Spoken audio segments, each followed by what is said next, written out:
Hillary Clinton did something that is just mind-boggling here. Just absolutely astonishing. This woman has zero self-perception abilities.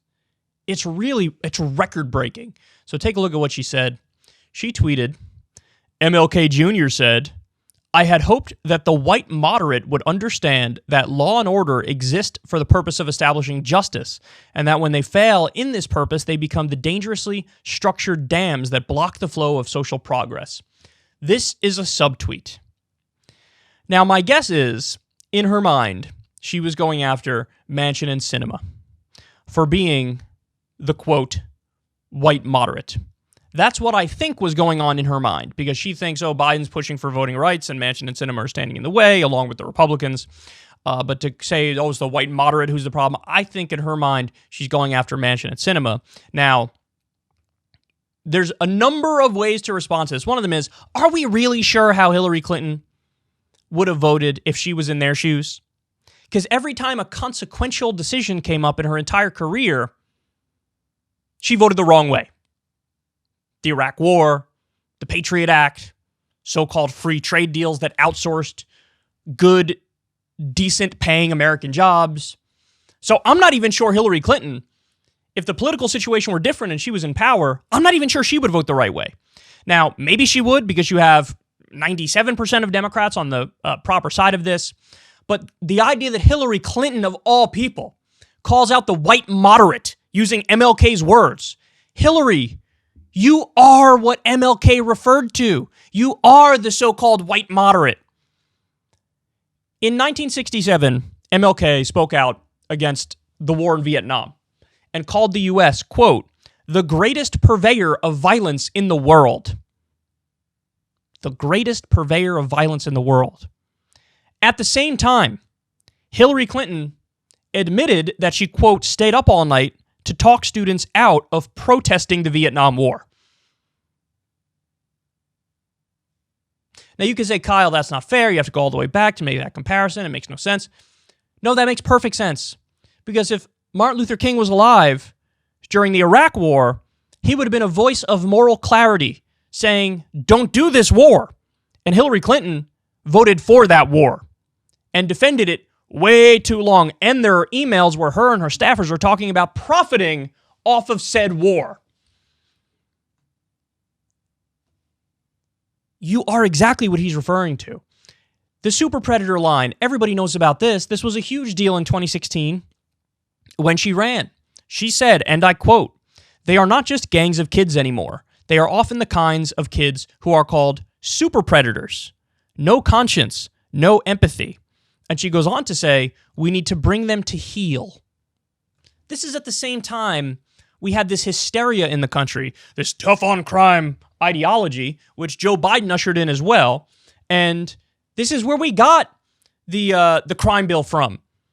You know, you had the war on drugs, and these are the people that continued it and perpetuated it. And the whole idea was to lock up people, even non-violent offenders, so people who aren't really criminals, because they're not hurting anybody. These guys pretended they were criminals, and if you're caught with marijuana or drugs, if you're selling drugs or if you're buying drugs, if you're in a desperate situation because of the socioeconomic conditions, and you're doing the only thing you can to survive, they said, don't pass go, go to prison right now. It's over. It's done. Lock them up. Lock them up. This is Hillary Clinton. This is the exact kind of stuff that Martin Luther King opposed. Because the white moderate, in his mind, had more of a commitment to order than to justice. Hillary Clinton has more of a commitment to order than to justice. And by the way, so one of the things that people don't realize about Martin Luther King is, and by the way, this is on Martin Luther King Day that we're talking about this here. There was a Harris poll that was conducted after Martin Luther King's speech on Vietnam, and they found that only 25% of even African Americans supported him when he went full anti-war. And there was only a 9% agreement in the country with his objections to the war. So this is a guy who took a moral stand when it was very difficult to take a moral stand. in the midst of the war fervor in the country, he said, no, this makes no sense. This is imperialism. This is violence on landless peasants, and I'm not okay with it. And I'm going to use my clout and my position in society to speak out against it. It's fundamentally the opposite of Hillary Clinton. In 1966, MLK said, quote, there must be a better distribution of wealth, and maybe America must move towards a democratic socialism. Call it what you may. Call it democracy or call it democratic socialism, but there must be a better distribution of wealth within this country for all of God's children. Hillary Clinton is the person who went after Bernie Sanders because Bernie Sanders embodied that exact philosophy. She was against it. Hillary Clinton, we just covered the story not too long ago. She was just blaming the left for potential future corporate democratic losses. She was just blaming the left. Is that what Martin Luther King would have done? No. Hillary is embodying the white moderate in that instance. But I saved the biggest banger for the last point here. You guys are going to love this. You guys are going to love this. Some of you know about this, some of you don't.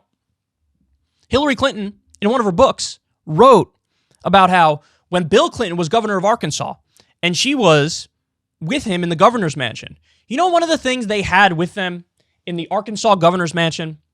Slaves. She wrote about it. She wrote about how, well, what they did was they took people who had committed crimes, even violent crimes, who were locked up in the penitentiary, and they used those people to be our help at the governor's mansion. And sure, I was scared when I first saw them. I didn't know. They're violent. What are they capable of? This is not good. But then we got used to having them, and they were wonderful. She had slaves in the Arkansas governor mansion. And she's quoting Martin Luther King, going after the white moderate. Now, was it not possible for Bill Clinton to say, you know what, I'm not comfortable with this. I don't want this to happen. I'm going to sign an order saying, let's not use slaves in the governor's mansion. Could have done it. Didn't do it. Didn't do it. So she is a status quo defender through and through. She's not a forward thinker. She doesn't have moral clarity or ethics. Whatever situation she's dropped in, she does the politically convenient thing and takes the easy way out. Oh, I have slaves in Arkansas? I guess this is just how it works. Tee-hee-hee. Oh, they're building up to a war based on lies, and they're trying to attack somebody who did not attack us and overthrow a government that had nothing to do with 9/11? Well, everybody else is going along with it, so I guess I'll go along with it. Tee-hee-hee. Oh, the year is 2021, and people are blaming the left for corporate democratic failures. I guess I'll jump in and join that. Tee-hee-hee. Every single Democrat who ran on Medicare for All won re-election. So does Hillary Clinton say, well, we need to advocate for Medicare for All? Look, I was wrong on it. Bernie was right. We got to advocate for it. It's clearly a political winner. Nope. She has a commitment to neoliberalism and corporatism and moderation. So as she goes after the white moderate, she should look in the mirror, because the person that King was really talking about was her. Nobody has embodied that archetype more than the Clintons, Bill and Hillary. So she's got some nerve, man. Zero self-perception ability. It is absolutely astounding. Lord help us if she runs again, which she very well might. Lord help us. She's being more visible now, and there's more and more articles talking about it and speculating. Oh. In the 2016 campaign, I aged 10 years. And I will now age 30 in one election cycle if she happens to run again, and if Trump happens to run again, which is looking more and more likely by the day. Ever since Adpocalypse, when YouTube defunded all independent news and politics overnight, we haven't trusted them. We know they can pull the rug out from underneath us at any time. If you enjoy this content, please consider tipping $1 or $2 per month on the Secular Talk Patreon. Link in the video description box below.